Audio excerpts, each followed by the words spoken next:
Hello, everybody, and welcome to another edition of the IWC Radio podcast. We've got a lot to get into today, covering three different wrestling shows in a short span of time.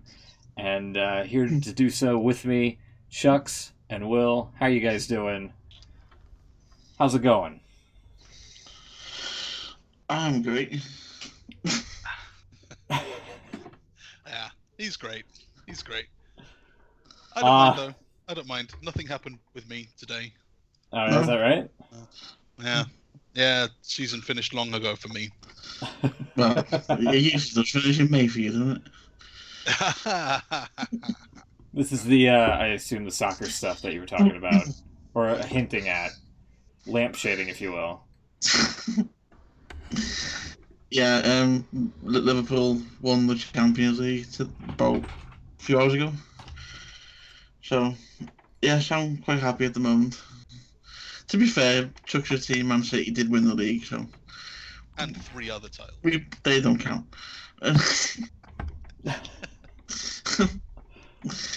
We both won something. All's fair. We both won something that the other wants. Yeah, true. Fair enough. Yeah. How about you, Smoot? We never ask you. That's true. I was in a hailstorm yesterday. If you can believe that. Yeah. It was nice and sunny out, and then all of a sudden these like ominous clouds started rolling in, and then it just started pouring ice. And it was about the size of like mothballs too. I'll try to get a picture up, but yeah, it was loud. I was coming back from lunch with my mom, and yeah, it was tremendously intense at certain points. I'll try to get a picture up here for you. Just this is from my Amazon Kindle, so the picture quality is not that great, but I did take some photos from the camera, my old Sony CyberShot, and there you go. There we are.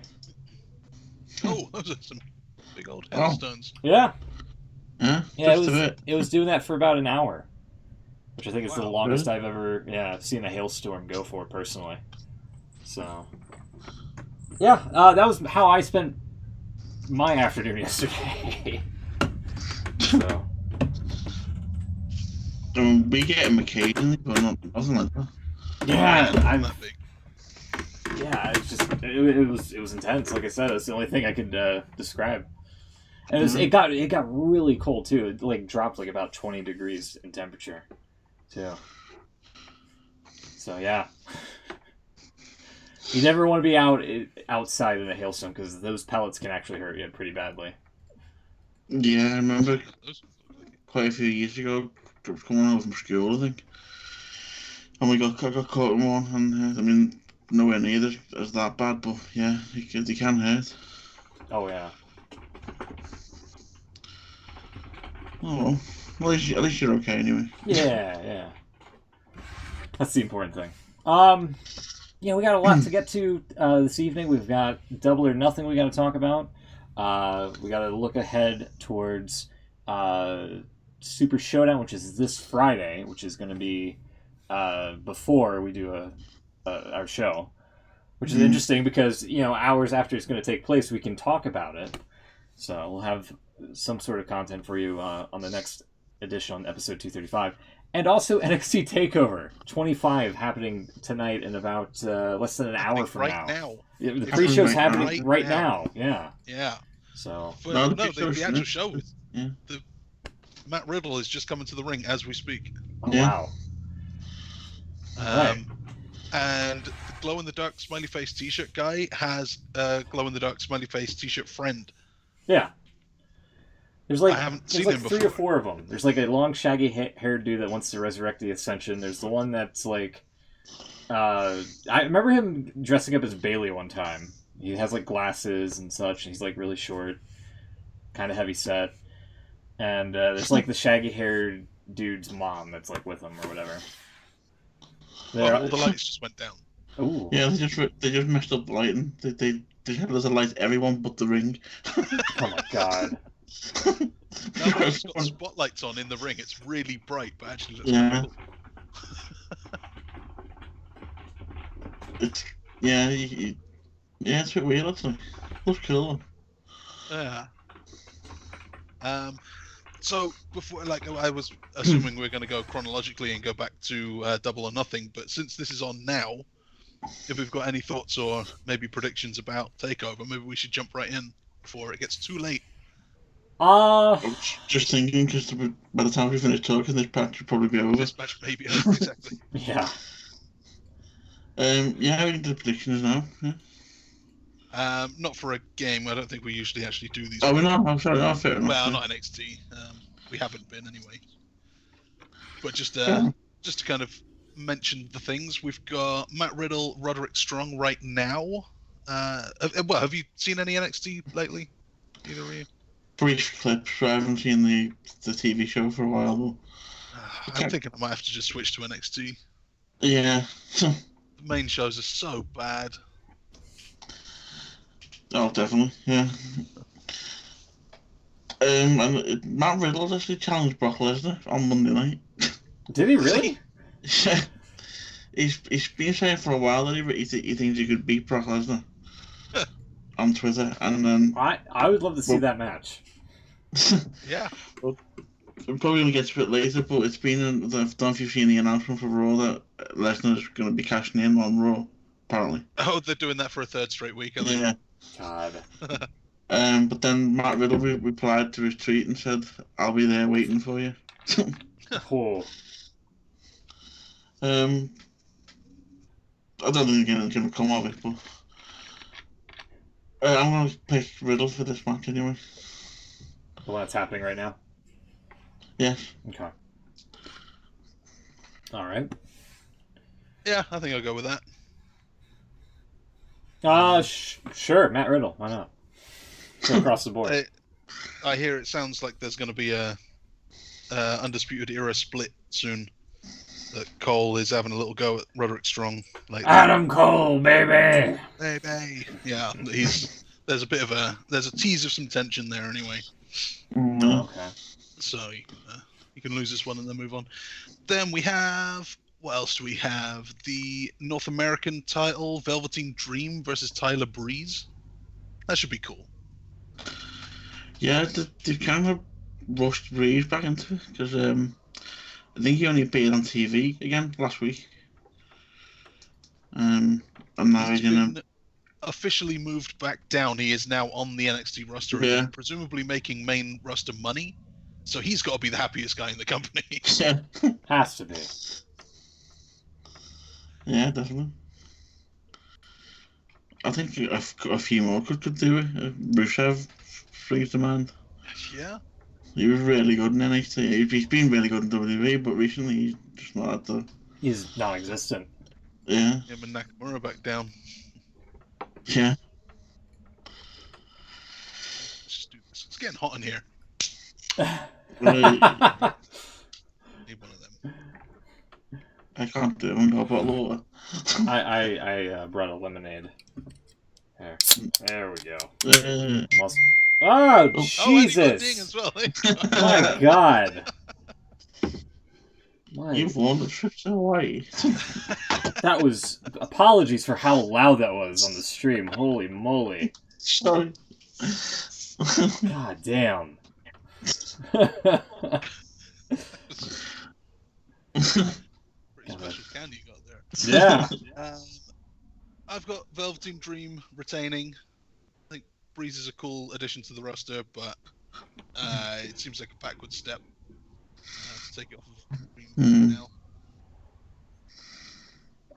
Yeah, I'll go with the Velveteen Dream as well, because you got a good thing going with him, and having Tyler Breeze beat him wouldn't make too much sense considering he was on the main roster now back to NXT.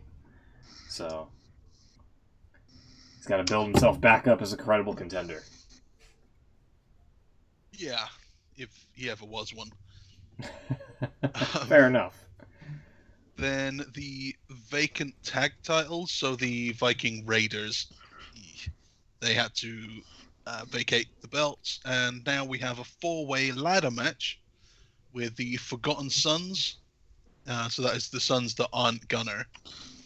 We have the Street Profits, the Undisputed Era, so that's O'Reilly and Bobby Fish, and Only Lorcan and Danny Burch. All way.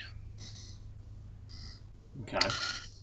Yeah, I think got potential to be a good match, though. I mean, I'll go with the Danny Burch. Huh. I like his name. isn't he English? He is, yeah. What better way to hype up NXT UK than having an Englishman win it, you know? Yeah. So. That's the weird thing, though. He's not in NXT UK. Well, Yeah, I know. It gets confusing. he'll be the, I don't know, the stepping stone, I guess.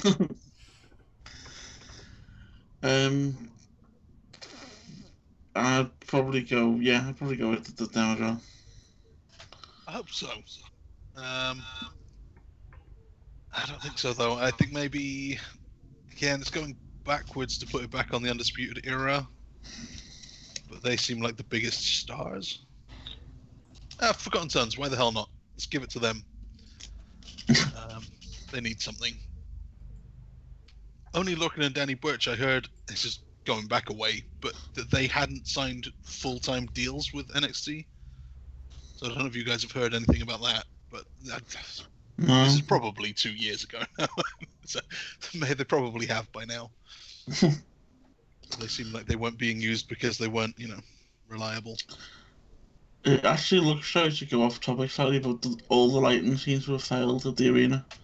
Yeah, it's really dark. Apart from the ones on the ring. So it's good because you can see what's going on in the ring, but you can't see anything else. Oh, so it's the third hour of Raw. Yeah, sure. NXT is Raw again. NXT Raw again, yeah. It's a really cool looking thing. You can't see anyone in the audience. No, just about see the front row. Yeah, that's pushing it. The guys in the glow in the dark t-shirts, they're right there. It must be pretty difficult for the announcers. They mustn't be able to see anything. Yeah, they usually have little desk lamps, don't they? So True. They need to look at their scripts or whatever. Hopefully their monitors are alright. Scripts? What are you talking about? Run sheets, formats, yeah. Script, yeah, what am I thinking? Shayna Baszler defending against Io Shirai, the women's title. Shayna Baszler. Shayna Baszler? Yep. Yeah, Shayna. I think maybe she could lose it. I think it might be time for her to be called up. Yeah. Yeah, it's been a while. So this is her second reign. She's on 216 days right now. She had 133 before. Yeah, I think it could be her time. If not now, then soon. I'm going to say she loses this one. I like this Matt Fowler tweet that just came in saying, I can't wait for these guys, these immensely talented guys to get called up so they can chase R-Truth through an abandoned amusement park. He's not wrong. He's not wrong. Yeah, and that is the problem. Yeah. I mean, you say, like, obviously it's Shayna's time, and you could probably argue with Velveteen Dream as well. But, yeah, strong argument for him. But you don't really want them to be called up because you don't know what's going to happen to them. That's true, yeah. That is very true. Vince will have a field day with Velveteen Dream. In terms of his character and stuff, they'll turn him into anything. Yeah. Like, I understand that they don't like EC3 because of that thing with Ambrose. He was supposed to be the heel, but Ambrose got cheered for whatever reason, and they took that out on EC3. But why did they call the Viking Raiders up? Yeah. Speaking of that, they've been seen recently. About 2 weeks. Exactly, that's my point. It's like, you called up the January crew, and for whatever reason, they just haven't really worked. Well, it was after WrestleMania. Going back to that.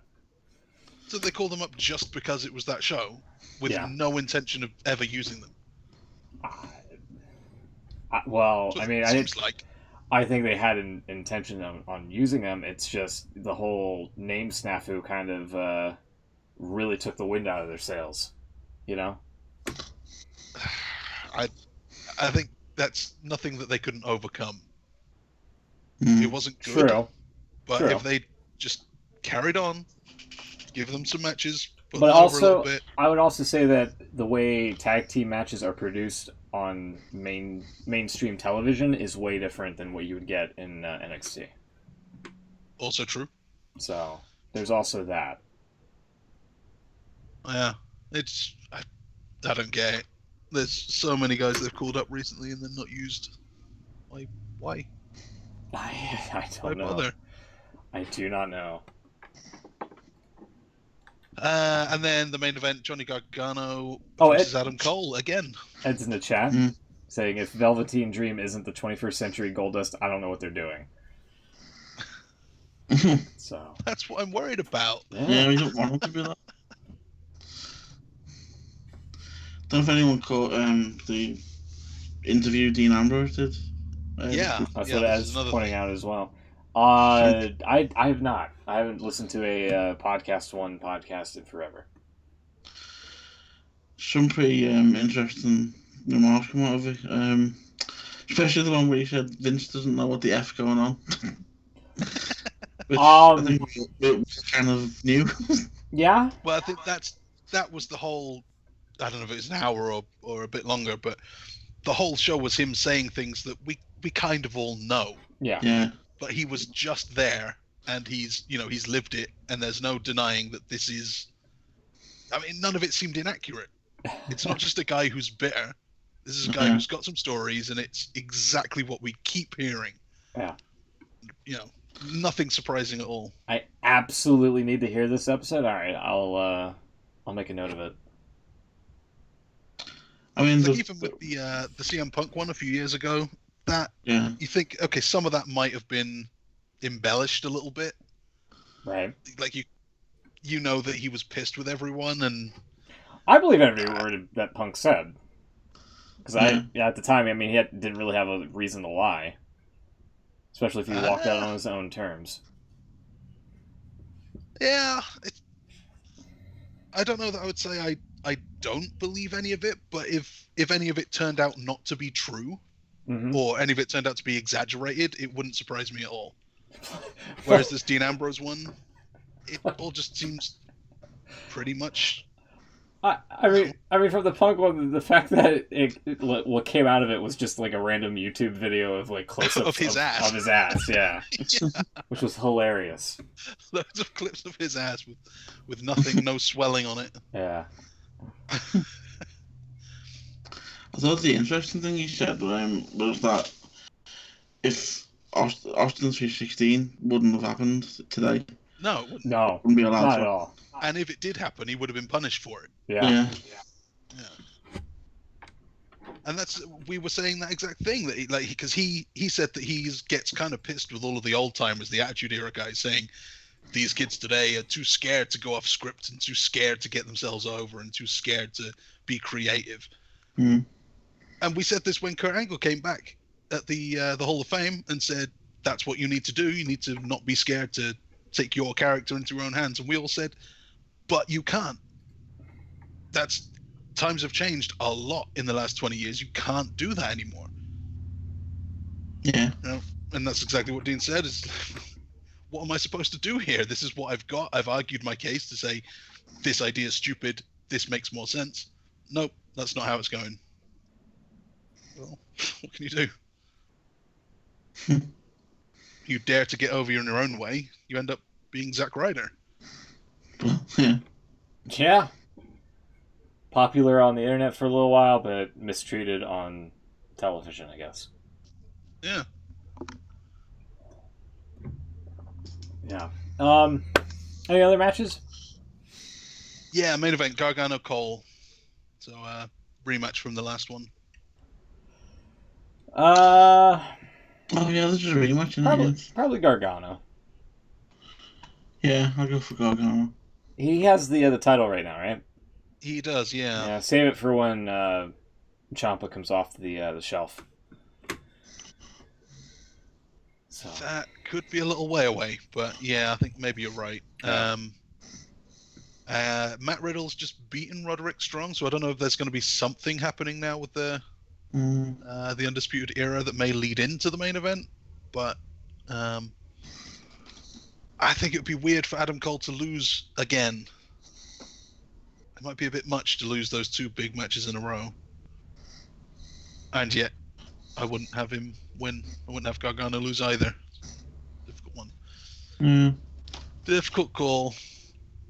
Whatever happened to Gargano being on Raw and SmackDown?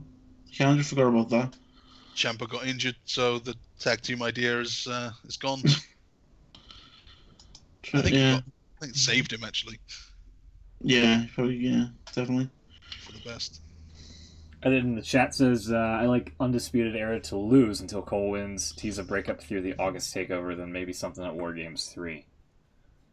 That could do it. There you go. Alright. Should we move into AEW now? Talk about that. Oh, it's been a week. It has been. That was on last time we were doing a show. Yeah, I know, we waited right? a whole week to talk about this one.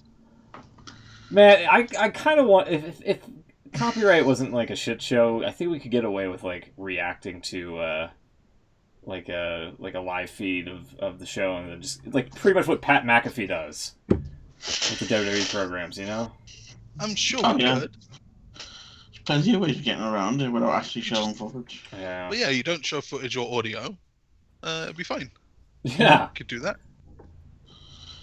Has my mind been properly blown by AEW? No, not at all. Not at all. No, I wouldn't say it was blown, but it was alright. It was alright. I'm a little bit apprehensive of some of the things that I saw, because clearly there's some shades of TNA, quote unquote, from the good old days of TNA, back when, you know, they could have actually competed before Dixie Carter and Vince Russo ruined everything, and Hulk Hogan, brother, all that shit. It was very reminiscent of that. We didn't get I was hoping for the second coming of WCW. And instead it was just well, here's TNA again. I was like, all right, well, so on that alone, I'm still kind of on the fence. I do think though, the show is great and there is tremendous potential. My main thing is I hope that they don't get desperate enough and then make costly mistakes, if you will. Yeah. So that's my main takeaway. I thought the production was pretty good overall.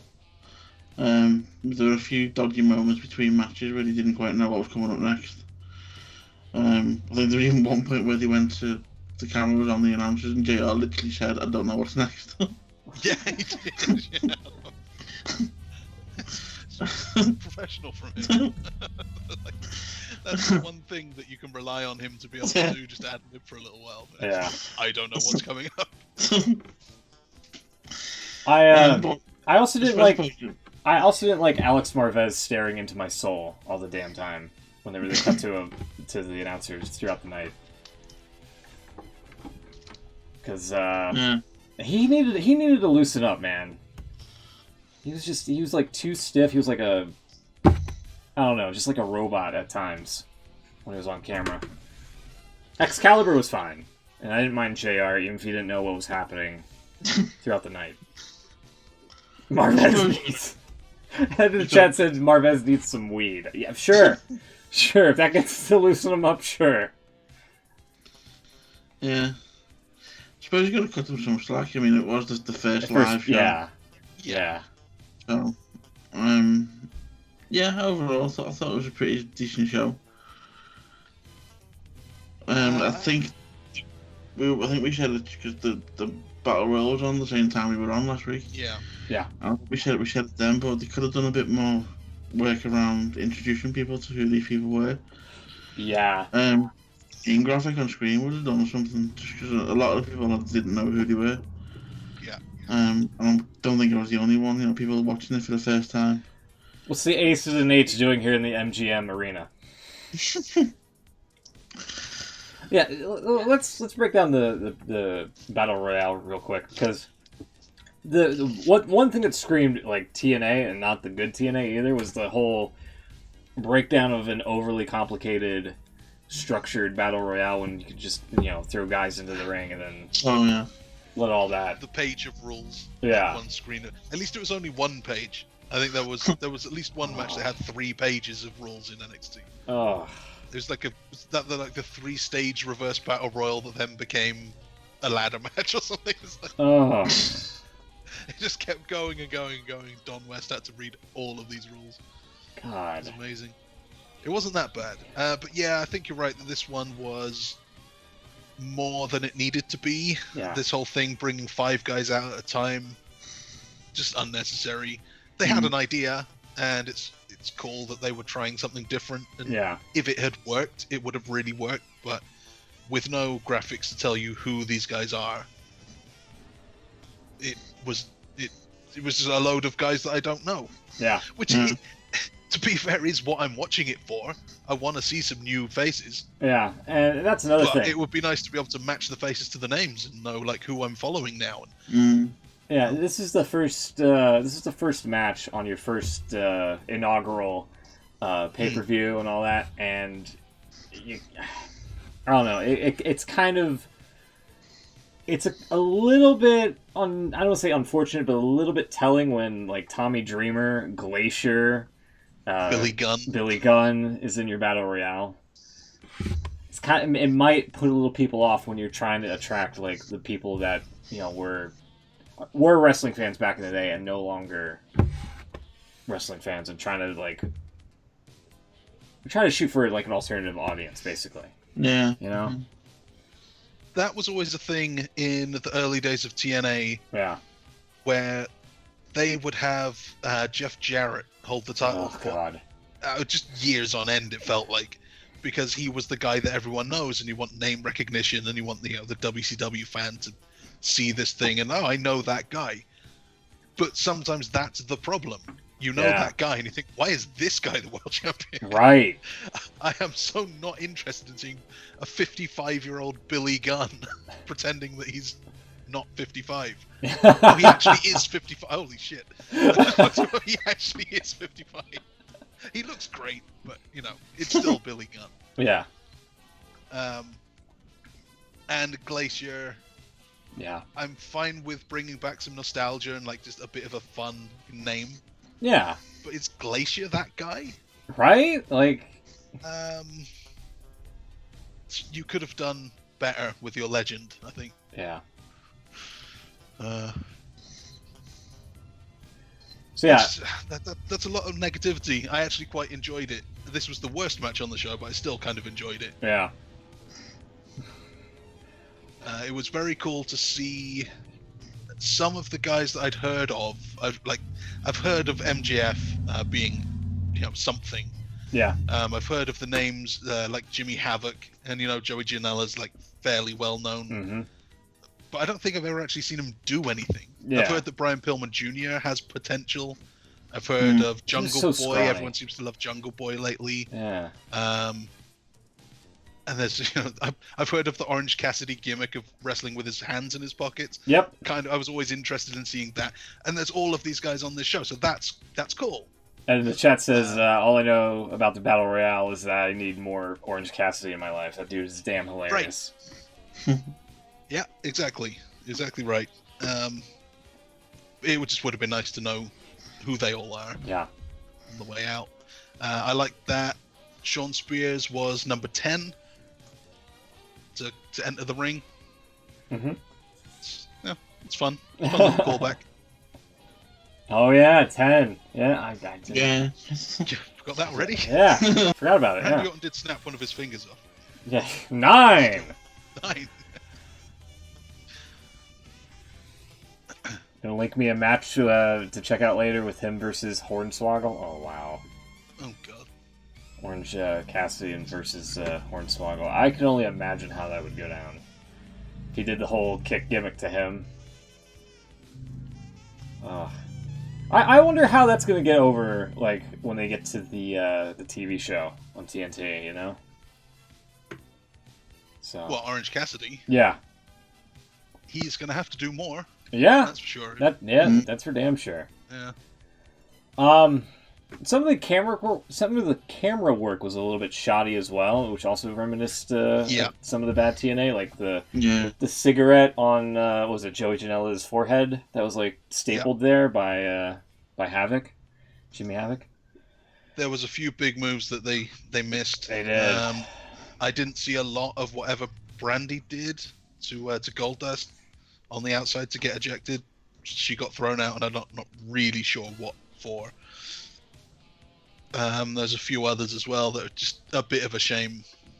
Yeah, but again, it's their first. It's the first one. Yeah, and the way that they did the replays, the compilation of highlights, was really like reminiscent of TNA. I was like, oh boy. Yeah, I don't know if that was a bad thing. It's not a bad thing, but there's just little things like that are just making me a little bit apprehensive from just being like, I'm all elite, brother. You think Vince Russo might be secretly writing the show? Oh, God. That might be why he's trying to throw everybody off the trail. Like, oh, yeah, WWE's in cahoots with AEW, guys. Yeah? He's already doing it. Well, he's the one that's, like, writing AEW. Him. Yeah. He's actually set up a Twitter account. I've just seen it on my own feed. Oh, God. AEW, WWE, or something like that it's called. Oh my God. He generally thinks that they're working together. There was somebody that had a thread of, like, AEW is secretly TNA. And they listed, like, all the different reasons and whatnot. Let me see if I can find it here for you. Yeah, I don't see it. Russo's whole basis on the fact that WWE and AEW working together was the fact that WWE did it originally with ECW and Paul Heyman. They weren't really working together. Well, no, but that was the whole idea. Yeah, they weren't trying to put each other out of business, I guess. So, yeah. in cahoots. There you go, Smith, if you can put that link up. Let's see here. Waiting for it. Sorry. See if this is He's even made his own logo. Oh my God. Oh my fucking God. Have I not blocked him on my main account here already? I think he's done it by hand as well, which is quite funny. Oh my God. Oh my God. Yeah, we're going to promote Dean Ambrose as not renewing his contract, then give him a hero send-off, knowing he's going to AEW. Wake up. This is vindictive. This is vindictive Vince McMahon we're talking about. Be smart to the work. Oh, my Lord. He fucking actually... He's got too much time on his hands. I want to say give him a job, but at the same time, don't. Yeah, no. My Lord. Anyway... Going from that to this here, here's some interesting takeaways here with the whole comparison here. Somebody just is basically saying AEW is actually TNA, a thread, where both promotions were started by career mid-carders that held resentment towards WWE for their place on the card. It's a shot of Jeff Jarrett and Cody Rhodes there, wearing the Next Gen Global Force Championship belt. Both wanted to fill the shoes of their father's booking legacies and be a replacement for WCW. Sure. Well, yeah. Yeah. Yeah, okay. Both Jarrett and Cody brought in their friends and made a bunch of nepotism hires. I don't know if I would go that far. I don't know if I would say nepotism. You know, for that. No more than anyone else. Like, yeah. You bring in your own guys, don't you? Guys that you trust and you know are good. This is kind of a shot. The debut show and ensuing plan was to build major storylines around two middle-aged alcoholics, and it's a shot of Chris Jericho next to Scott Hall. Wow. That's kind of a low blow. Yeah. Both promotions used the Battle Royale on the debut show to determine who would go on to win the world title, the Gauntlet for the Gold, with GFW, Casino Battle Royale. Yep. These are coincidences for sure, but I don't see how this is evidence of one being the other. Christopher Daniels was the man down since day one for both promotions. Well, yeah. Both companies have a deranged obsession with being better than WWE, which was true at one point during the AEW show. Both promotions brought in out-of-touch ex-WWE office workers to help get the promotion off the ground. Vince Russo and Jim Ross, apparently. Out of touch. It's kind of a harsh shot, yeah. Both Jeff Jarrett and Cody got into bed with business people who had extremely rich fathers who could pay the Vanity Project, which Habala Shira with Dixie Carter. I'm glad that's still floating around, and Tony Khan. Well, Tony Khan he started the thing, whereas Dixie got on board fairly late on, didn't she? Yeah. Kenny Omega and Jeff Jarrett were both 35 when they were part of the formation of TNA and AEW at the top stars of the promotion. What has that got to do with anything? I don't know. It's just there's similarities that are kind of like, hey, we're treading down the same path as TNA here, I think. Yeah, they also use a four-sided ring for now. And the last one is TNA and AEW debut shows had flying Elvis wrestlers. As you can see. So there you go. They were in Las Vegas. They weren't actually Elvises. Flying Elvises. So there you go. Okay. Thanks to @BadTakeJustin on Twitter for that. So. Well, thanks for that, Justin. Yeah. I thought it was interesting. I'm guessing not to you, Chucks, I suppose. It doesn't convince me of anything. No. All right.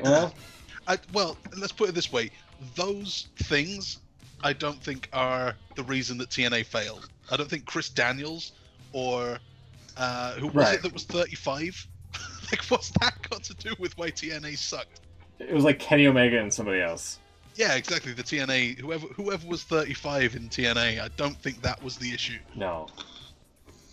But hey, who knows where we could be in a couple of years? Maybe we'll have inside-out battle royals and Kenny Omega and Jeff Jarrett. Circle cages. No, it was Jeff Jarrett. Yeah. He was 35? We're both 35 when they were part of the formation of TNA and AEW and the top stars of the promotion. I would have guessed 40s. Yeah. There you go. Still a young guy. He's been around forever, that guy. Jeff Jarrett, yeah. Jeff Jarrett. So, right, what do we know about this one? Let's go back to this Battle Royal. We all thought that, Mox would show up and clean house. But no, it was the guy that was supposed to face Pac that ended up winning it. Yeah. Adam Page ended up winning it, so we knew 18 of the 21 guys last week. So the mystery entrants were Marco Stunt, Tommy Dreamer, and then the eventual winner, Adam Page. Adam Page, baby! Adam Page, baby.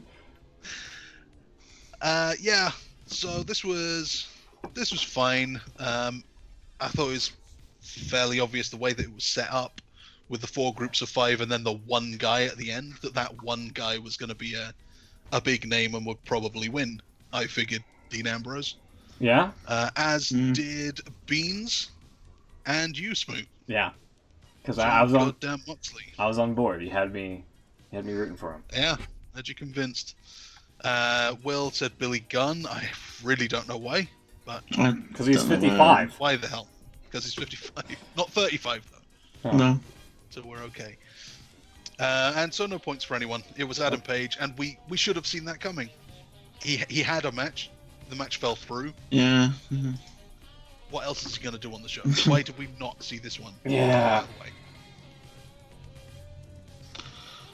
So that's cool. I think it's the right move.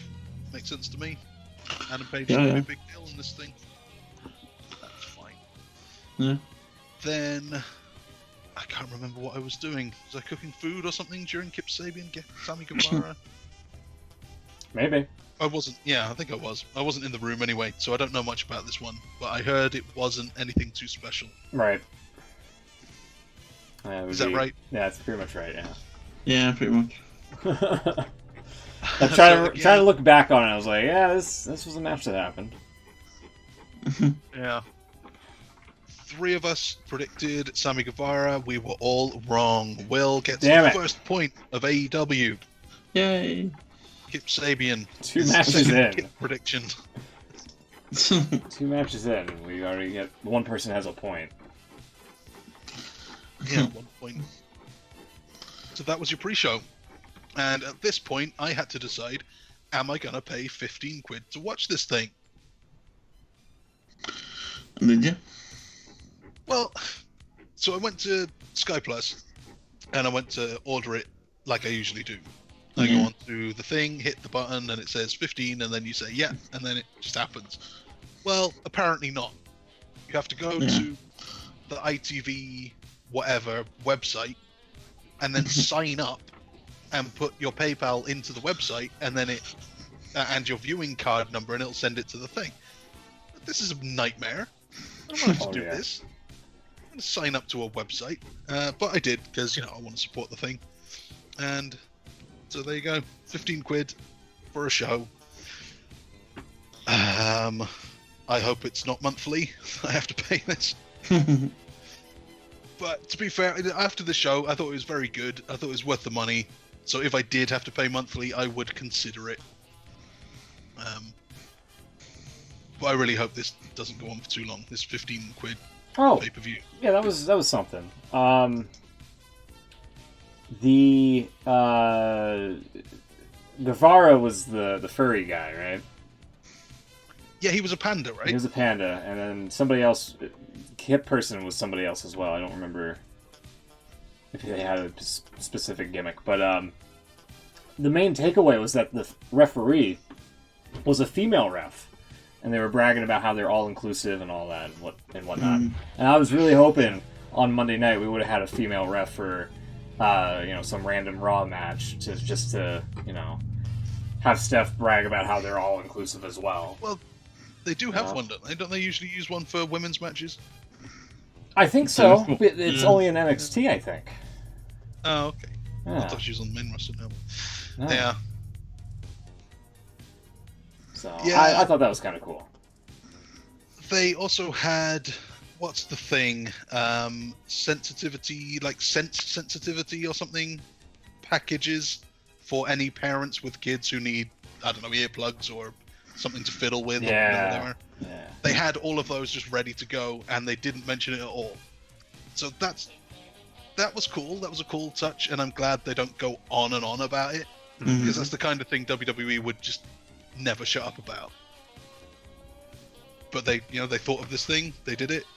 Yeah. Came out when a fan talked about it on Reddit. It's like, they're thinking.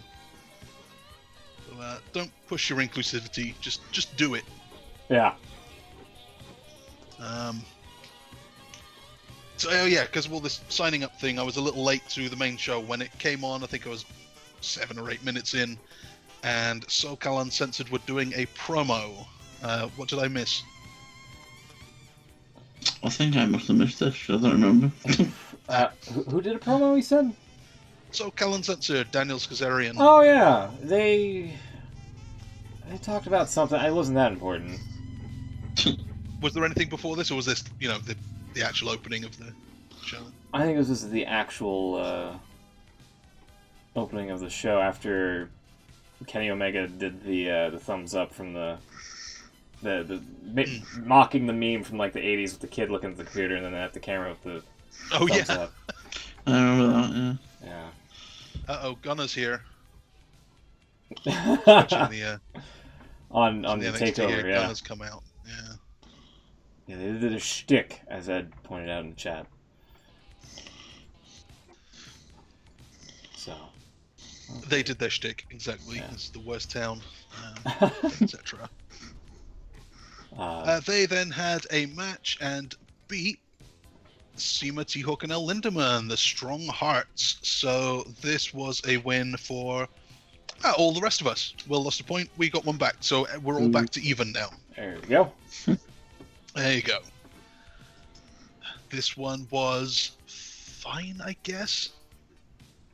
The only thing I remember from this is that Frankie Kazarian is... I mean, I don't know if he's on something. He's in his 40s, I think, now, and he's in the best shape that he's ever been in, I guess. Yeah, also, Ed pointed out earlier that Christopher Daniels is almost 50 and can still move like that. He knows where the Fountain of Youth is and isn't telling anybody where the location is. Yeah. So. True. Yeah, these guys are great. So that was fine. That was, I think, fairly predictable.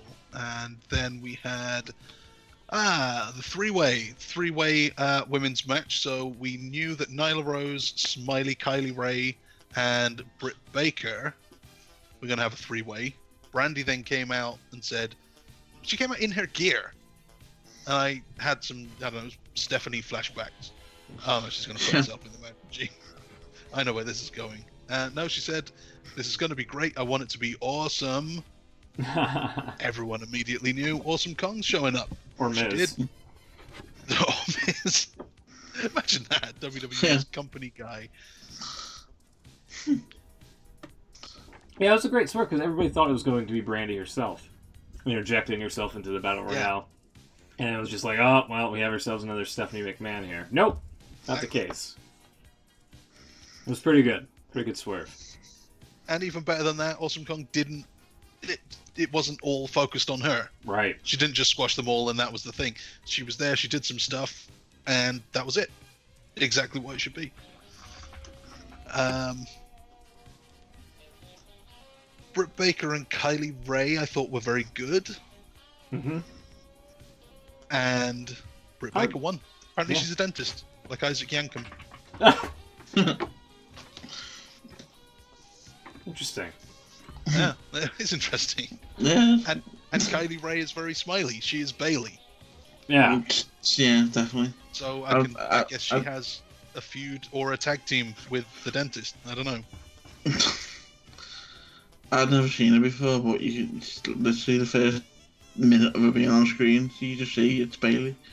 So she did this backstage thing just before this match, didn't she? And the librarians shushed at each other. Yeah. With North Furnham. Blue Pants.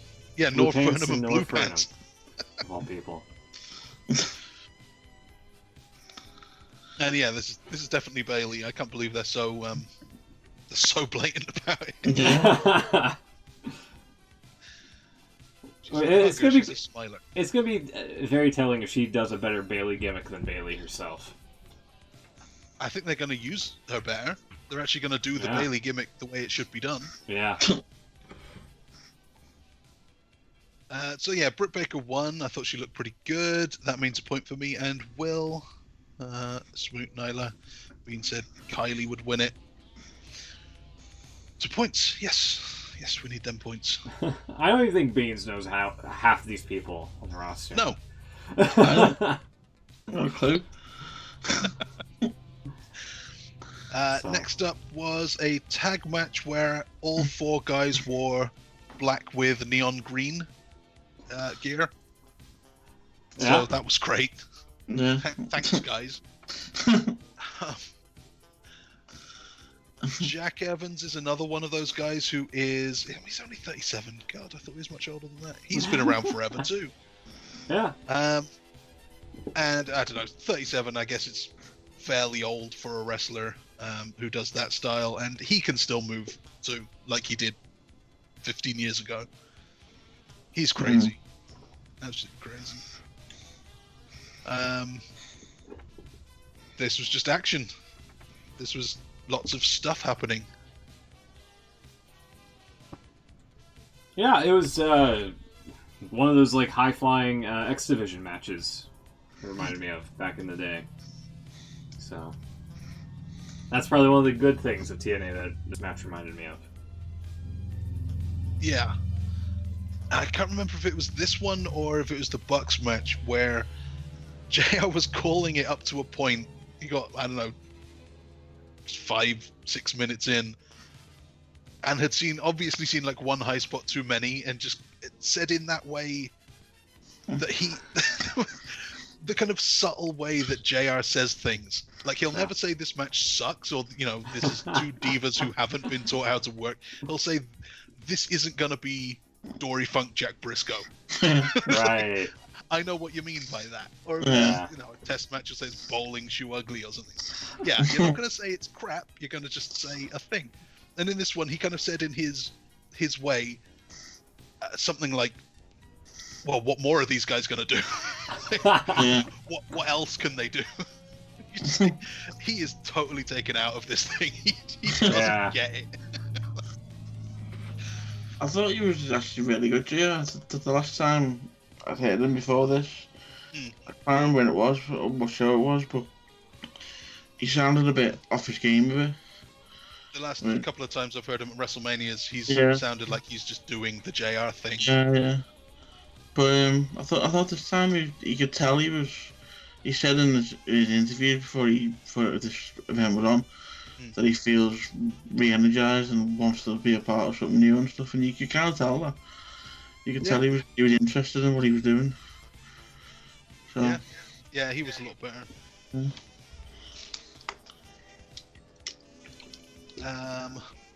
So what happened here? Chuck Taylor and Trent Beretta won. They then hugged Angelico and Jack Evans at the end. Oh wait, so that's points all round. Yay! Yay! All four of us best friends. Then the lights went down, and I groaned. I hate the lights down thing. And then when they came back, two dudes were there, like a War Raider was there. And then the lights disappeared, they went down again, and then when we came back, there was a load of masked, like, Undertaker druids just beating everyone up. Well, it was their first show. It was the first show. Yeah. And everyone chanted, "Who are you?" Yeah. So that was the Super Smash Brothers, but they can't really say that because of the Nintendo video game, obviously. I'm surprised they can ever use that name. Right? So they gotta come up with something for those two guys to be called. Yeah, call them like the Super Mario Brothers instead. I don't know if that would work, but okay. No? We got Mario 1 and Mario 2. Yeah, exactly. But yeah, points all around. Points all round. And we've got two good teams here. Smash Brothers, I guess they're good. I've heard the name, never actually seen them do anything. I like the gimmick with all of the conga line beating everyone up. Yeah, that was fun.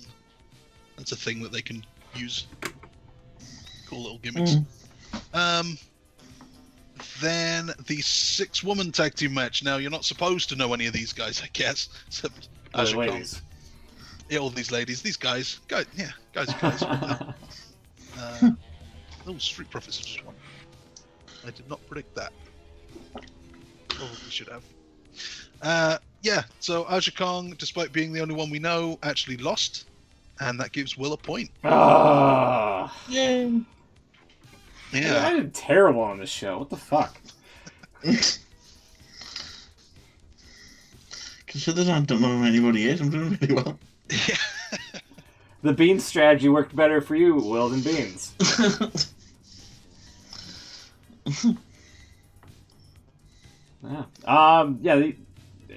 For something that nobody really knew what they were going to get into heading into this, and there was like rumors of this match being canceled, it was pretty good. I enjoyed it. I did too. Especially Riho and Yuka Sakazaki. I'm a big fan of these two. They are relevant to my interests. Alright. I hope they stick around. We'll see what happens, yeah. Let's see what happens. That's one of the other things coming out of this show. I don't know who's really there and who are just, one-offs. Yeah. It'd be nice to know who the actual roster's going to be. Well, obviously Glacier. Obviously Glacier. That's one. Yeah. Probably Tommy Dreamer. That's two. Great. This is sounding great so far. Not TNA at all. Right? They got cute kit. But I'm the one that's like crazy for even like trying to compare it to TNA, you know? I've got a roster on. Yeah, they've got a bit of a roster on the website. Yeah.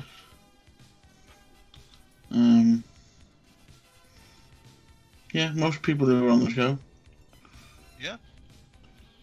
Including Pac the Bastard, which is still a great name. They've called him Pac the Bastard. I think they just would Actually, call no. him Pac, but I think the fact that he pulled out was alright. That earned him the bastard line, you know. They're just saying that. Yeah. They've not called him the Bastard, but it's quite funny the way the graphics are. It's got like a little description of who they are underneath, so it's got Cody, Oh, yeah. the American Nightmare, Kenny Omega, the Cleaner, Yeah. Matt Jackson of the Uncle, and Pac Bastard. It's true. It just says bastard. That's great. So women's roster, we have Britt Baker, Shida, Leva Bates. No, they're not there. Oh man, that's a shame. Bring in Yuka and Riho. For Executive swimming. there it is, yeah. It's kind of funny, just bastard, yeah. The bastard. Pac bastard. On the floor. They've also got your referees here. I don't know which one it was that you were trying to identify. Oh, yeah. Is it Bryce Remsburg or Rick Knox? I think it was Rick Knox, yeah. Yeah. Why? They've got Why do they have Earl coaches Hebner? Billy Gunn, and then Jerry Lynn just has a photo of vacant there. Yeah, what the hell? Also, how is this Paul Turner their senior ref when they've got Earl Hebner? Yeah, what the hell? Yeah. And no Brian Hebner either. Paul Turner is. Hebner is literally the senior referee. How old is he now? 70? He's got to be getting on a bit, hasn't he? I'm not. Still referee though. I don't know if I'm a fan of Yeah, Earl so- Hebner reffing in 2019 in a new startup company.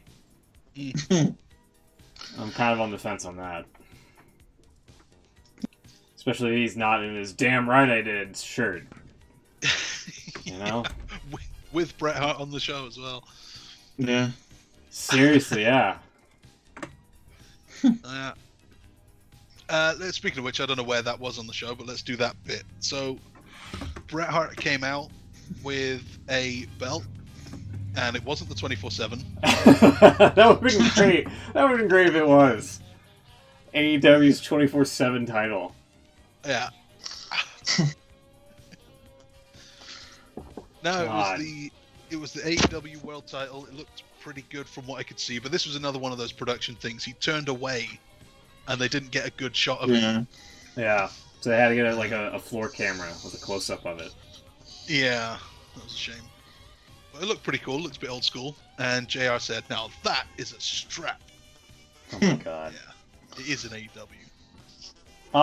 It looked kind of tacky looking.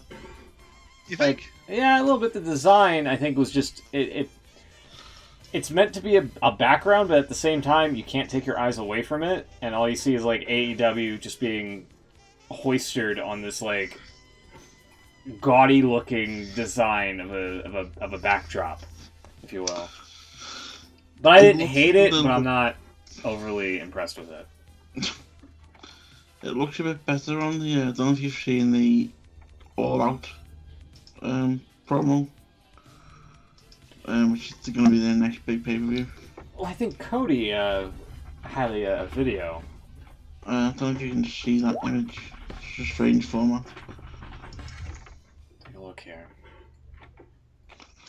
Let's see. Yeah, okay. Well, we can throw that up there. Yeah, there we are. Also, Yeah, honestly, here, hold on. Where's OBS? There we are. Yeah. Like, to me, the only eye-catching thing is the AEW part. Like, I don't even see the world or the champion amongst all this mess here. That does stand out a bit much, it's true. mm, I don't know. I like the look of the belt. The kind of 3 panels there. it's different anyway. It looks a bit more like a championship build Yeah, it does. compared to some offerings out there. I know what you're getting at. Anything with a giant W on it. So Bret Hart's in the ring. MJF comes out to do his Miz promo with his Alberto Del Rio scarf on, and then I don't know what happened. That some other dudes came out, chased him off, basically. MJF saying, well, "Careful, Brett. There's a fan behind you." Which I thought was pretty funny. That was pretty funny. Who did he have? Who chased him up? Jimmy Havoc came out. He was the big one. And then there was a couple of others. God,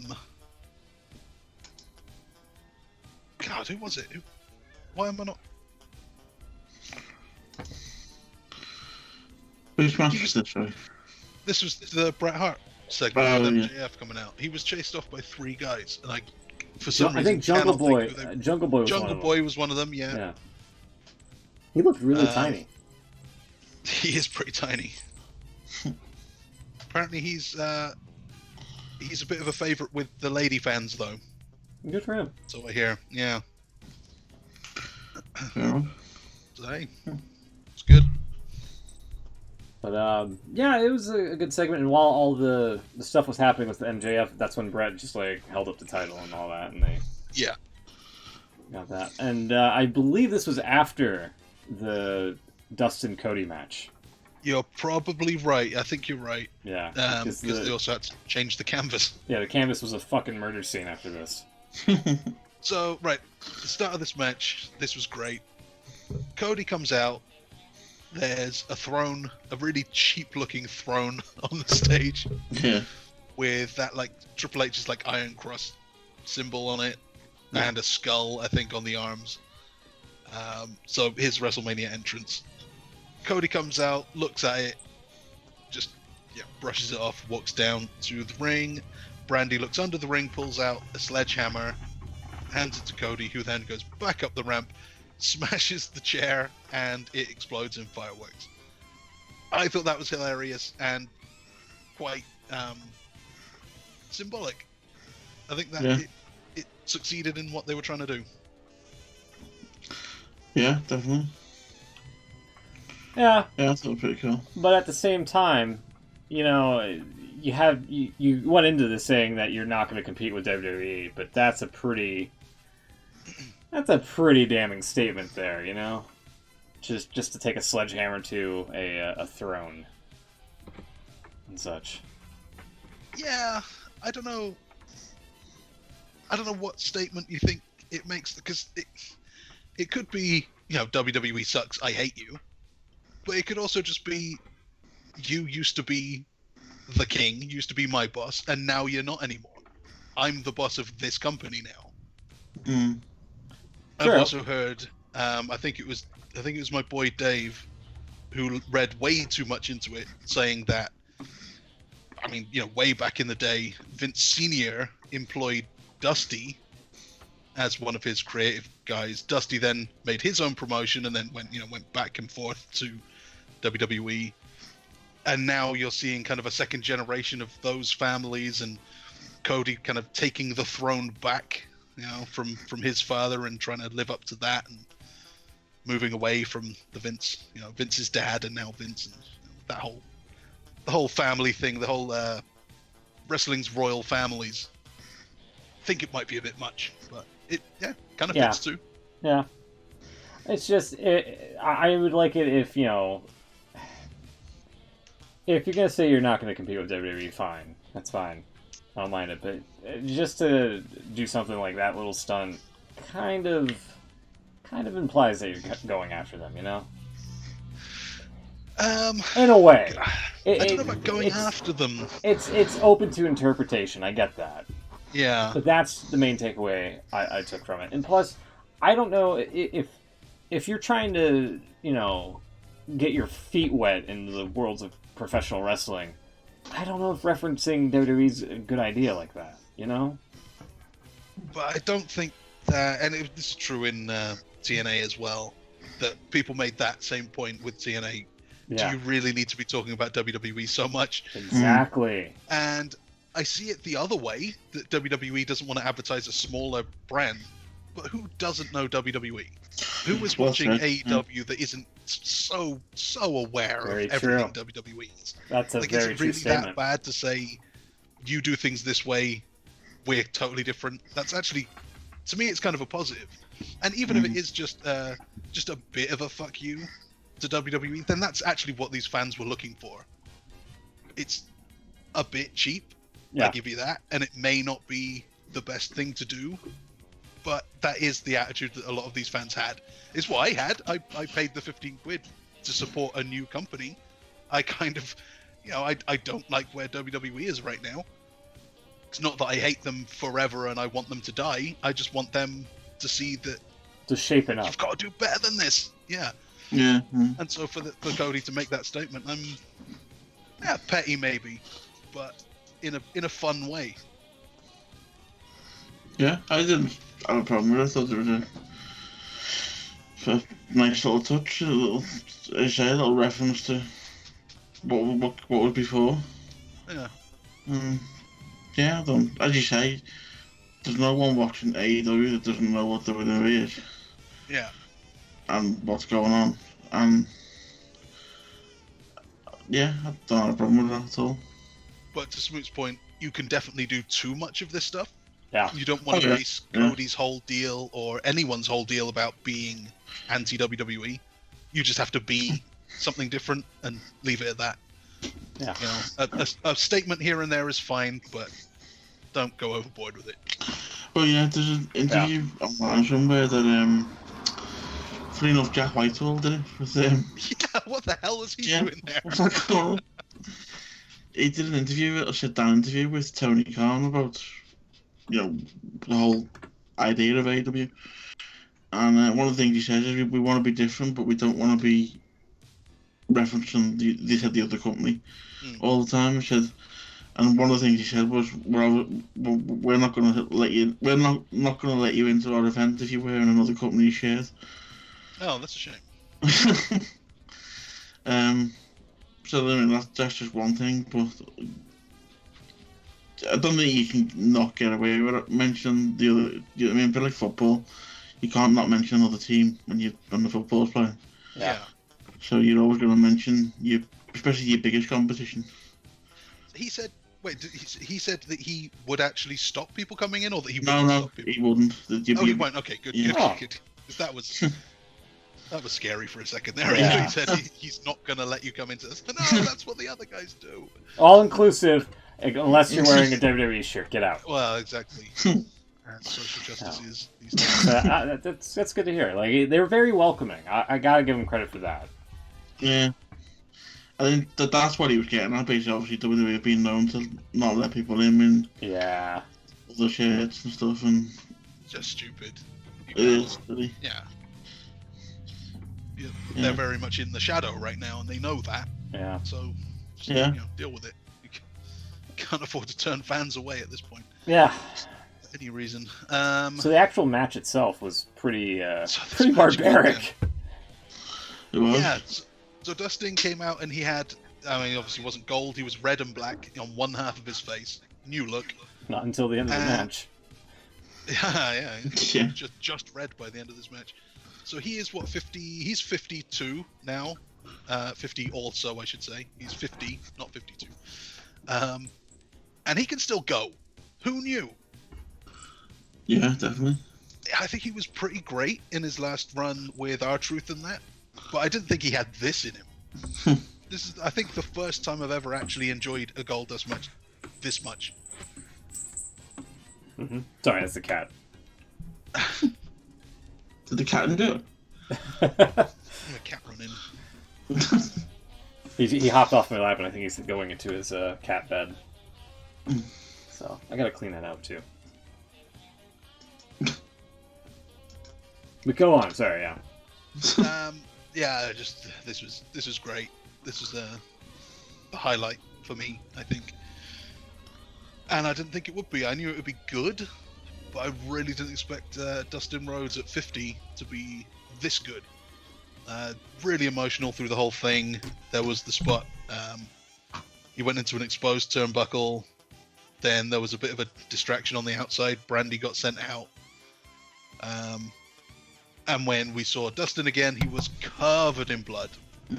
This was like an old school blood. This was pouring at times. It was one of those really difficult ones to watch. I think it was like a cane, like some sort of cane shot that Brandy had to Dustin, and that's what busted him open, I believe. Well, it was definitely a blade, though, right? Probably. I wouldn't be surprised. Yeah. I mean, it had to be, I think. Which is another thing, they're doing blood. The WWE won't go anywhere near it. Yeah, but AEW is willing. Would you say there was too much blood? Because Jesus Christ, the match looked like a fucking active crime scene. Yeah, I don't think they were going for this. I don't know whether, because obviously it's not been in WWE for a long time, it seemed more than it was, but yeah, it did seem a lot of blood. And also, this was a deep one. Earl Hebner was not wearing gloves. Nope. No. No, this guy doesn't care. So yeah, he was pouring blood. Cody wiped his blood on the dream tattoo on his chest there. Yeah. Symbolic. He was being a right dick here and just beating up Dustin. Dustin got his comeback for a little while. It was just awesome. There was the point where Cody put him in. Oh god, what was the move? But Goldust did the Steve Austin spot with all the blood coming down his face. Oh yeah, the from the sharpshooter. Yeah. I don't know if was it a sharpshooter? I think so, something like that. I mean, I know it was for Austin. Yeah, this was great. This is a great match. Cody won, so that's points for everyone except for Smoot, who had Dustin going over. Just put the guy that's not really with the company possibly over.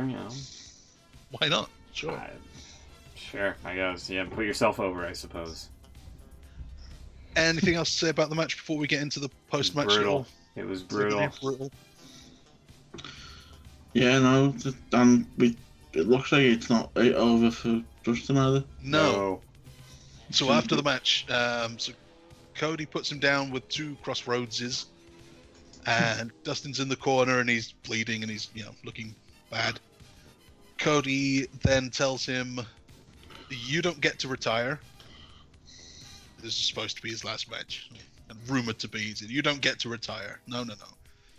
I signed a contract for a tag match against the Young Bucks at an upcoming show, but I don't need a partner.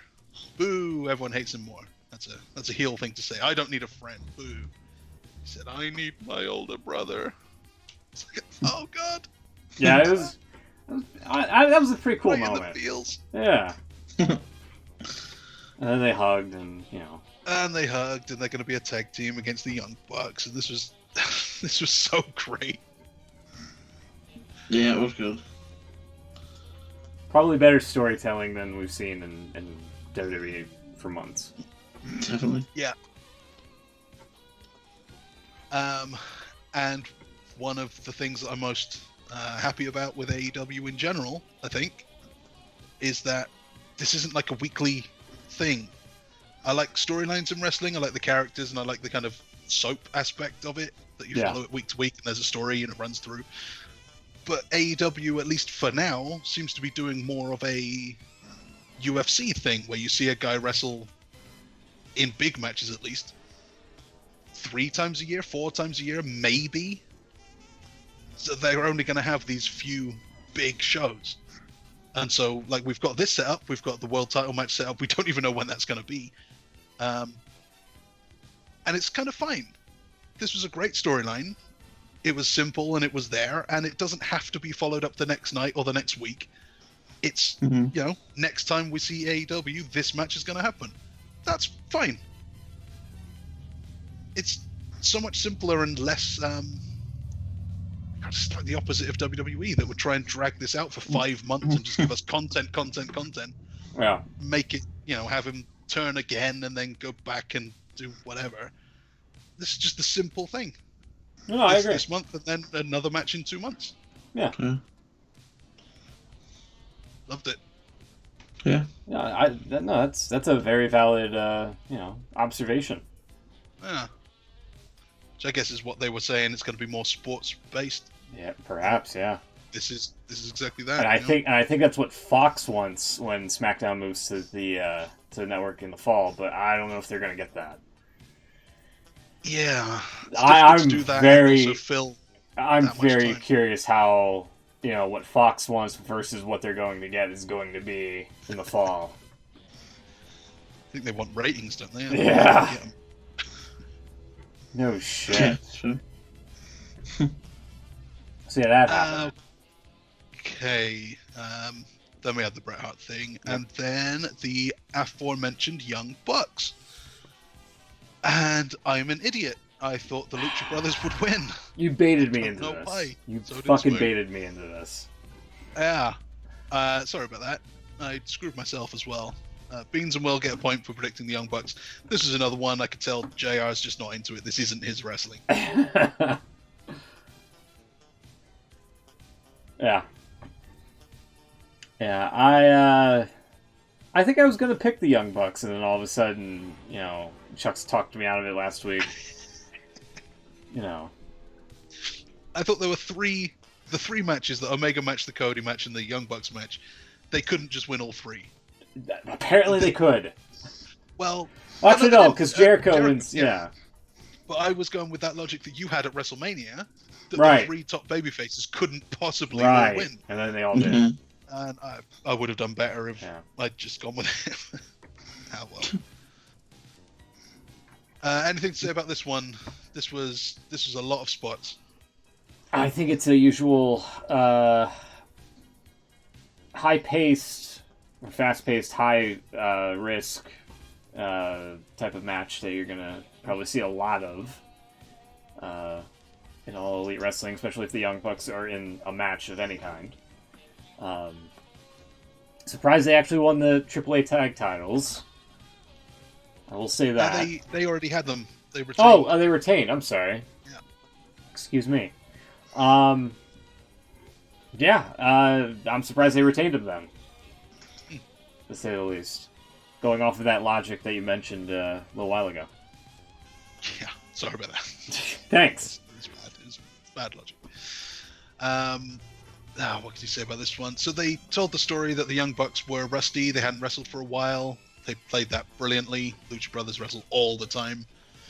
That was great.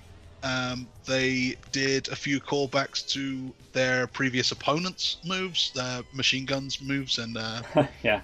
Was it Steen and Generico? I think as well? So, yeah.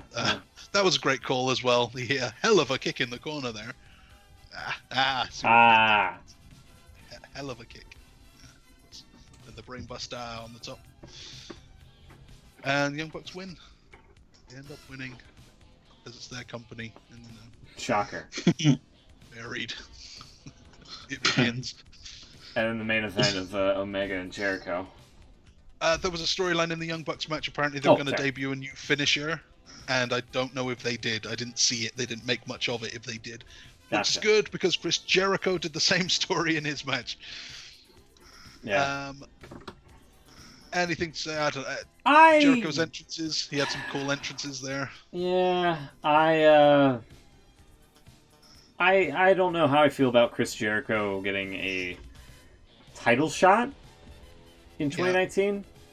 I think he's a great guy. I think he is a jack of all trades and a master of all of them. That being said, I don't know if I, in 2019, want to see him as a, world champion. I feel. No disrespect to that, but that's my takeaway.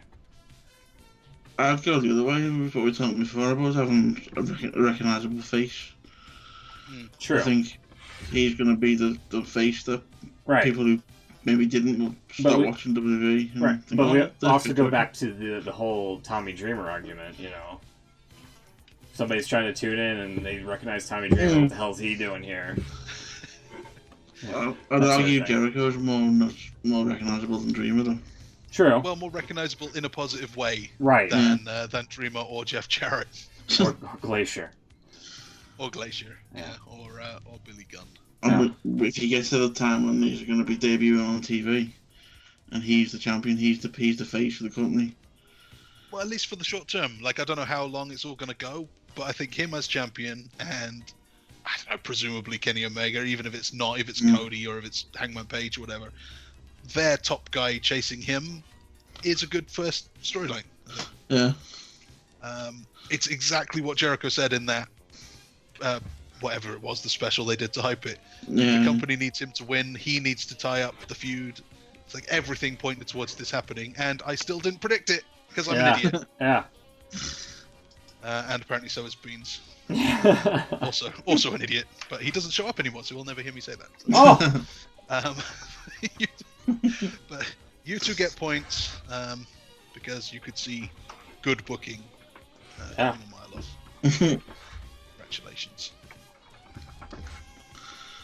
What do you think of Jericho's new finish? The kind of back elbow. I don't like it. I don't like it. I liked it. I don't like it. You don't like it? Nope. I thought it was cool. I thought it's one of them quick ones that you don't see coming. Mm-hmm. Yeah. So it has that shock effect, I think. He has a lot of big moves now that can end matches, and that can only be a good thing. I never really liked the Code Breaker. That's fair. I like the Code Breaker. That's fair. I'm surprised they're getting away with calling it the Code Breaker, by the way. Yeah. Well, I don't know how long that's going to be before WWE cease and desists that, you know? Oh, they better not call it like the Code Cracker or something stupid like that. That'd be great.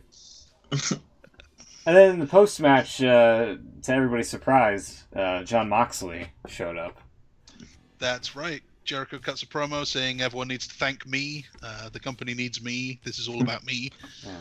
And Dean Goddamn Moxley does the Shield entrance through the fans on the far side of the ring. What's Dean Moxley doing here in the Impact Zone?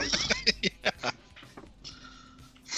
But remember, only WWE can produce like high quality video packages and whatnot. Not another company out there that can match that or do any sort of video editing whatsoever. No, of course not. To Will's point, they did avoid saying dirty deeds for the DDT. Yeah. Yeah.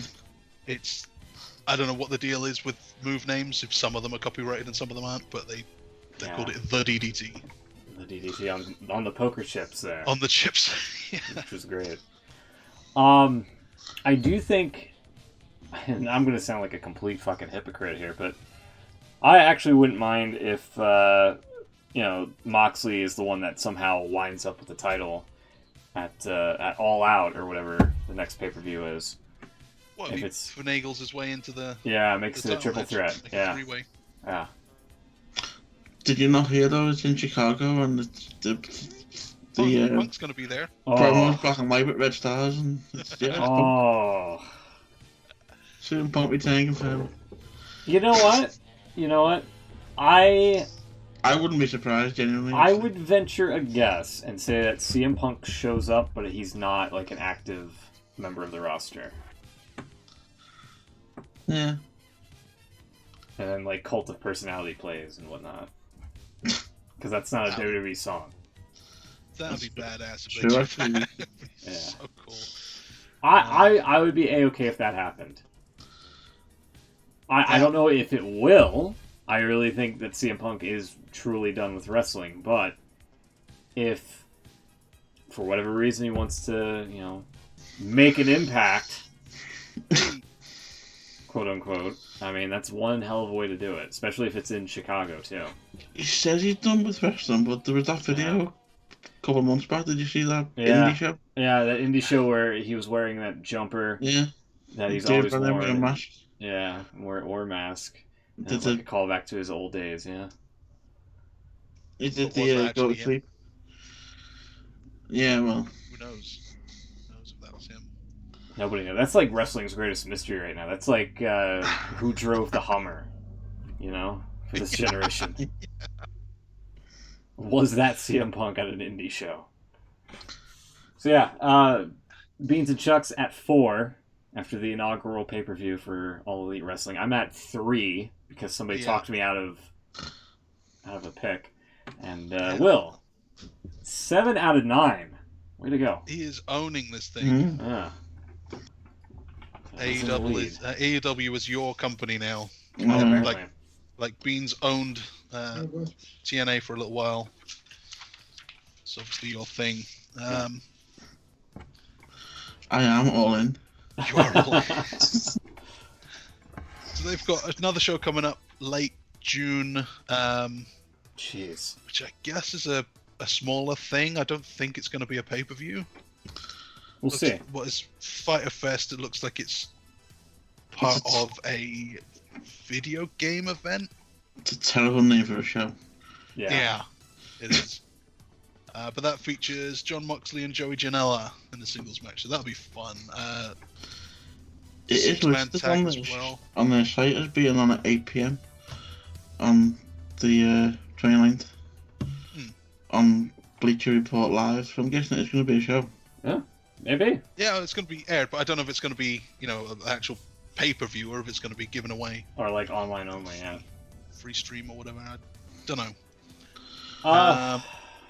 Should we shift over? Should we shift over to WWE? Yeah.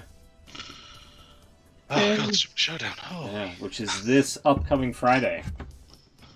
Or, as I nearly called it before the show, Saudi Showdown. Yes. Saudi Showdown. It's a better name, actually. I like it. Except we can't call it Saudi Arabia. No, it's just in Jeddah. Just in Jeddah. The beautiful city of Jeddah. You do the geography.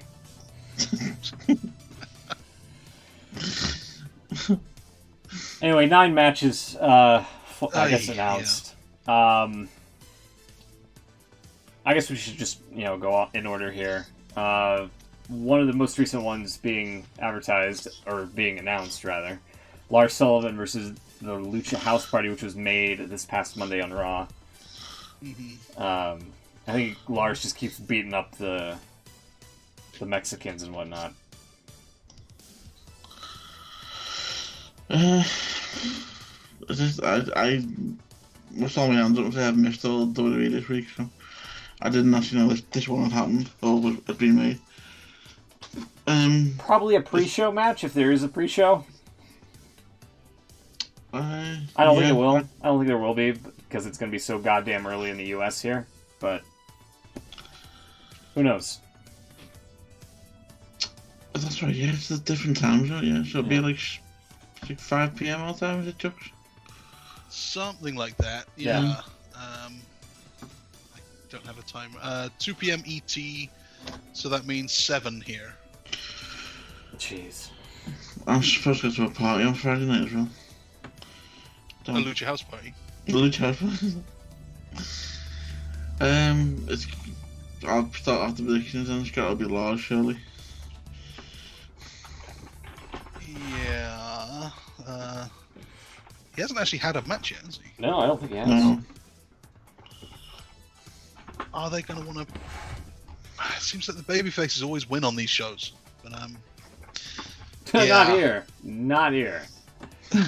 Not in Saudi Arabia. Not in Saudi Arabia. Alright, Lars Sullivan it is. Alright. This just isn't any show, though, It's not just any show. This is as good or better than WrestleMania. Wow. I can't believe someone actually wrote that down and said say that. Yeah. And they did. And Vince approved it. Yeah. As good or better. Roman Reigns and Shane McMahon. Battle of the people representing dads. Sorry, Miz. You've been dropped from this feud. Yeah, apparently. No, I don't think a tag match has ever happened like I was predicting. There's still time. Reigns for me. I think Reigns has to... Why wouldn't he win?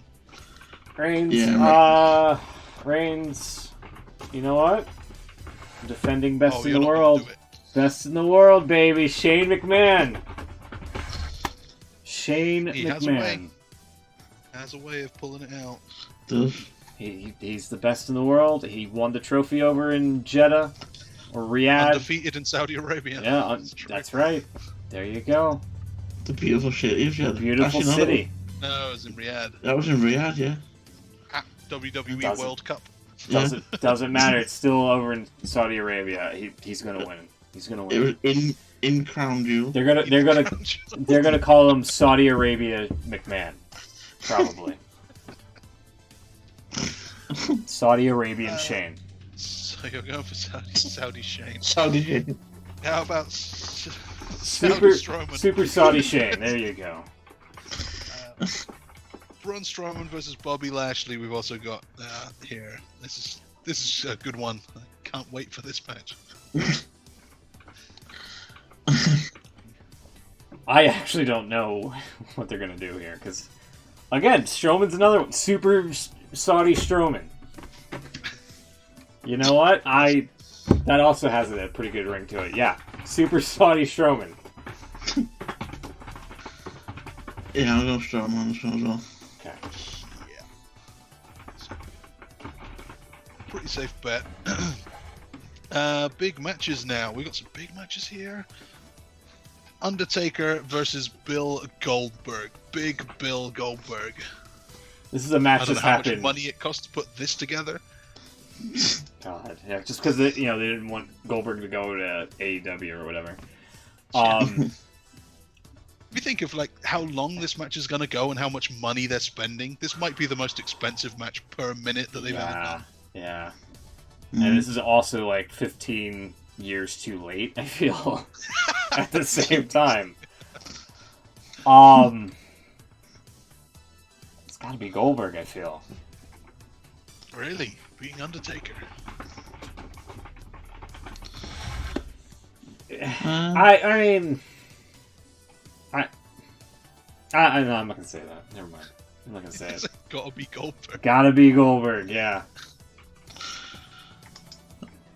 I'm going to take it. Okay. Me too. Undertaker seems to have a good streak going in Saudi. Oh, does he? Saudi beat streak? him?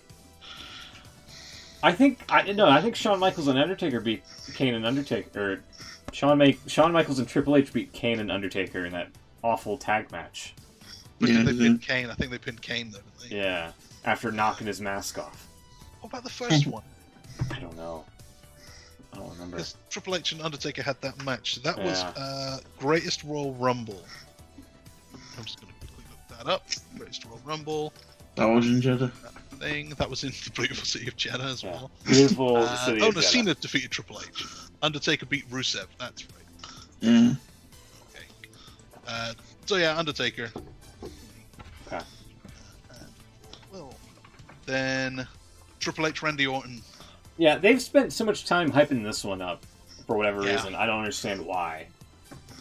Because Triple H, Randy Orton. Yeah. I'm just gonna put who fucking cares. There we go. Pretty much.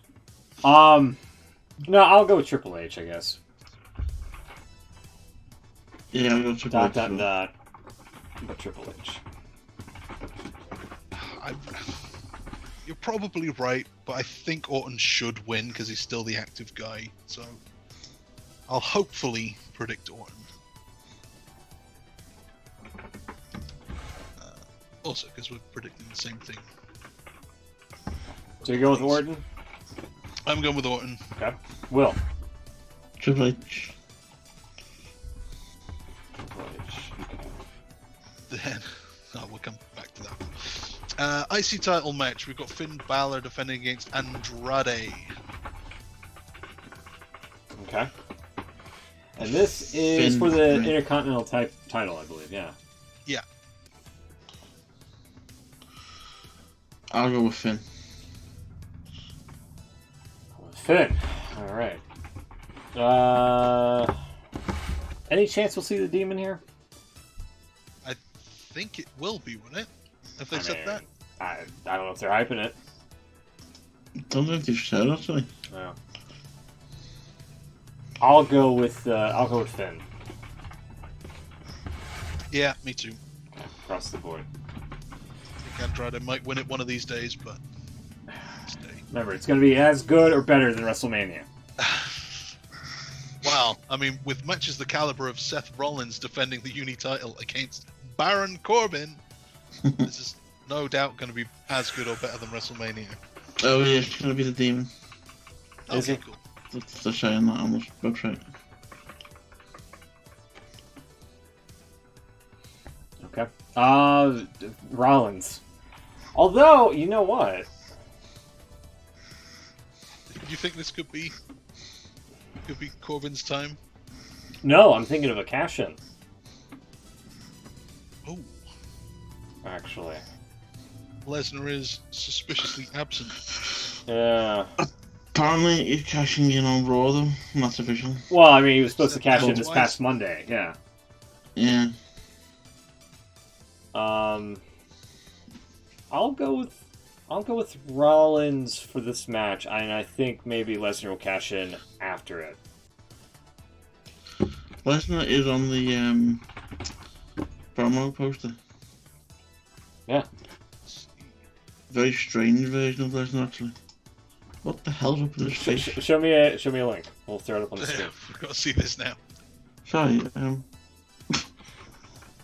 where's the chat now? There we go. The top image. I think it's just a bit weird because it looks like he's bald, but... Oh yeah. Looks like a render. Yeah. They kind of all do. That Reigns one really looks fake too. That's weird. That Strowman one he looks too happy. Yeah, he looks like he knows something, doesn't he? Pretty smart. Really smug. They all look like 2K19 renders or something. Wouldn't surprise me. Like waxwork models. Creepy. Especially the Strowman one. Yeah, he looks up to no good. Was like someone's tickling him. So yeah, Rollins for everyone. Finn Balor's for everyone as well, right? This is the Mhm. thing. Balor Club is for everyone. WWE title, we've got Kofi Kingston defending against Dolph Ziggler. And after Liverpool winning the Champions League, I understand Ziggler. It should have been me. Should have been us. Like how they don't even acknowledge where Jeddah is. Not even saying Jeddah on the fucking website. Now, hold on. Are you all picking Rollins? Sorry, I missed that. Yeah. Okay. Yeah. Alright. And then Ziggler and Kofi. Yeah, Kofi. Kofi. Yeah, this seems like a WWE main event or Superstars type of caliber match here. But the WWE title's on the line. It's crazy, isn't it? These guys had like a 900 match series Yeah. a few years ago. Now here it is. They had the Baron Corbin treatment, and now look where they are now. Hmm. I assume Kofi across the board, right? Oh yeah. At least for me. Should have been me. Should have been me. Do we have a list of the 50 participants in the Battle Royale? Would you believe it? No, we don't. Oh, okay, well. Unless.com has something. I don't think No, it I don't does. think it does. No. No. So we just have to take a stab in the dark. Who is going to win the 50-man battle royal? It's not for anything, is it? No. As in, yeah, it's just something This is that the happens. greatest battle royal. Great. At the King Abdullah Sports City Stadium. Wherever that may be. Oh, they actually listed Saudi Arabia in the write-up. Does it? Yeah. Yeah, I'll show you. Wait, what? Wrong one. There we go. Saudi General Sports Authority will host WWE Super Showdown at King Abdullah Sports City Stadium in Jeddah, Saudi Arabia. They've mentioned it. They've actually mentioned it, everybody. There it is. In the write-up. Anyway. Wow. This 50-man battle royal. Yeah. I might be reading too much into this, but if you want to look at the card on the site, it ain't mentioned. On what? On WWE.com? Yeah. It did have a really weird mention, but it was like in passing. So let's see. But it's got a list of all the matches like it normally does for a pay-per-view. Well, that's not there. So on that main one there, it just says, in addition, the event will include Triple H versus Randy Orton as they create another chapter of their storied rivalry, and a 50-man battle royal, the largest in WWE history. It's like throwing it in there. Yeah, all casually and whatnot. Yeah. When was that written? May 13th? Yeah, So- May 13th. 2 weeks old-ish. God, who am I gonna... I'm just looking at the roster right now. I'm just trying to figure out who would be the one. I mean, if Lesnar's on the poster, he's a good shout. But will he be in the Battle Royale? I mean, he technically could He's win not it. doing anything else. Yeah. Yeah, he could technically win it and then cash in.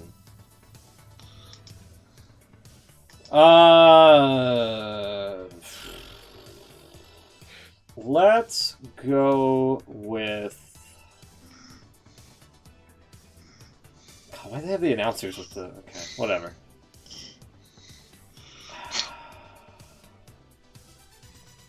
Fuck it. Robert Roode. Why not? Wow. Why not? I was not expecting that.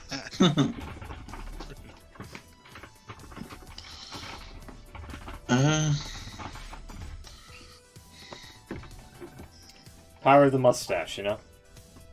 Yeah. It's not about Cole. Literally just scrolled right through the fucking roster page. That's it.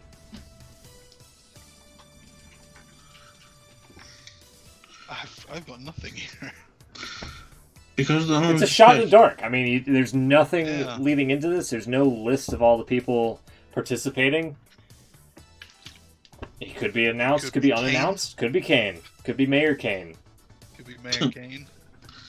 Someone could pull double duty. It could be Shane McMahon again. Because Could I be Lars don't Sullivan know. to get his heat back after losing to the Luchas.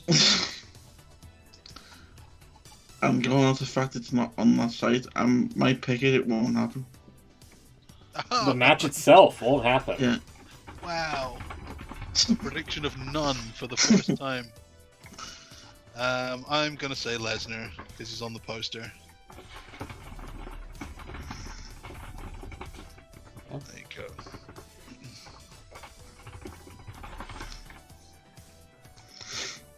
Right, now I have to adjust the cell to fit everything. God damn it. There we go. Alright. Well, that's a hell of a fucking prediction. Rude, just because of a whim, just like out of the blue here. Lesnar because he's on the poster, or match is just not going to happen. God, if Bobby Roode wins this thing, There you go.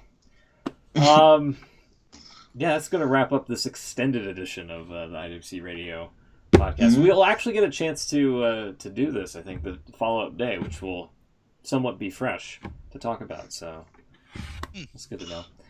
Is there anything you guys want to add before we get out of here? I that did was a lot see of stuff. one little thing that's worth mentioning. I did see the start of Raw. I want a Money in the Bank boombox. Oh, yeah, yeah. It's amazing how they went with, something that was impromptu and cool to just, okay, we made a thing for it and now it's lame. Yeah, as it always is. Yeah. Fandangoing as well. Yeah. Yeah. Like, I don't know what the that's like WWE's just remarkable skill, is taking something that's gold and turning it into not gold anymore. Yeah, they can't leave it alone. Yeah. It was the most bizarre beginning to Raw I've seen in a long time. Oh, yeah. Lesnar dancing around, yeah. Yeah. This is why Dana White doesn't want him back. They've also killed off both the 24/7 title and the wildcard rule now. Oh, really? Oh, wait, whoa. Well, I say killed off. Like they're still doing them, but in a way that now no one cares about either of them. Oh, yeah. Did anyone care in the first place? Well, yeah, fair point. Well, Elias won the 24/7 title on And then SmackDown. lost it again. And lost it. And lost it again because Roman Reigns didn't want to win it. He could have won it, could have pinned the guy himself, but no. Yeah, that was another thing. That reminds me. Roman Reigns getting, what was it, called out or punked out by Shane McMahon. And then they had Shane face Lance Anoy, like a cousin of Roman Reigns, who looked like Roman. But like a stunt double version in case Roman gets leukemia again, basically. That's what it reminded me of. Like, they were just bringing this guy in as if, we could pass him off as, like, actual Roman Reigns for a little while. Because he was all dressed in his merch and everything. That's just my opinion. I'm sorry. Well. Yeah. That's what you missed, by the way, Will.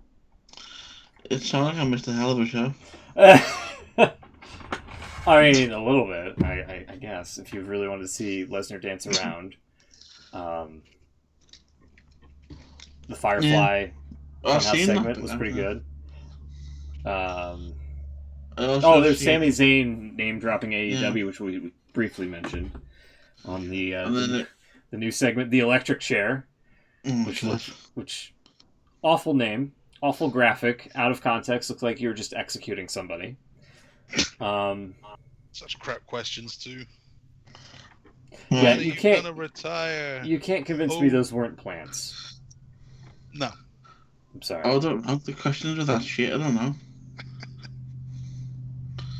Especially the big guy in the blue shirt. He didn't know what he was about to say. Yeah. I don't know. He had trouble following his script for sure. They also added, I think, lightning to Ricochet's entrance now. Oh, really? Yeah. Excellent. No. Apparently Scott Steiner's outside. So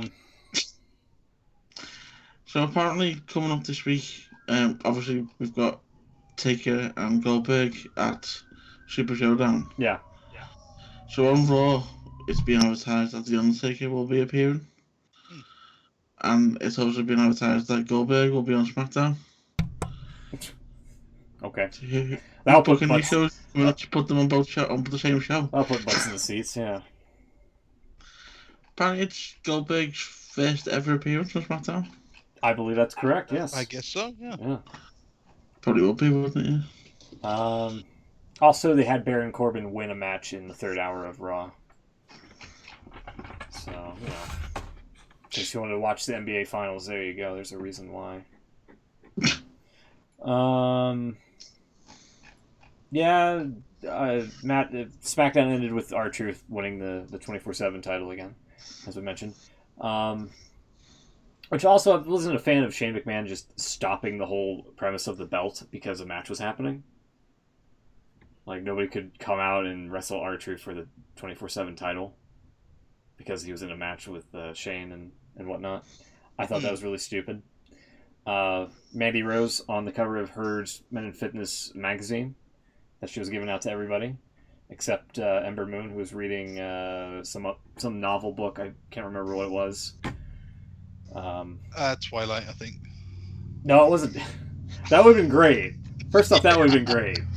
But no, it wasn't Twilight. No, it was Jekyll and Hyde. That's it, yeah. Brian She's such a geek now. Yeah. She's the ward goddess, and she's just reading in the back like a millennial. Who reads books nowadays? Well, yeah. It's all about the Audible.com stuff, which should she be like warring or something? Please sponsor us. That'd be great. Daniel Bryan and everyone else. Yeah, Daniel Bryan and Rowan cut a promo basically saying that the tag team division's a joke, and Rowan had like a pretty good knock joke to follow up with it, and then they had a match, I think, against or not even a match. I think Heavy Machinery came out and they were trying to challenge for the titles, and they just left. So, and Kofi Kingston defeated Kevin Owens. So there you go, SmackDown in the books there. Saved you a couple hours. Anything else before we get out? No, that's it. Well, we'll be back next week to talk about the results from Super Showdown and what will happen with that 50-man Battle Royale. I'm absolutely on pins and needles now, given what we predicted. And, hopefully we'll have Beans here. And if not, we'll just 3-man it again. Take care, have a great weekend, and we'll see you guys next week. Good night, everybody. Should have predicted Tommy Dreamer. Oh, there you go. That would have been great. Or Glacier. or Billy Gunn again.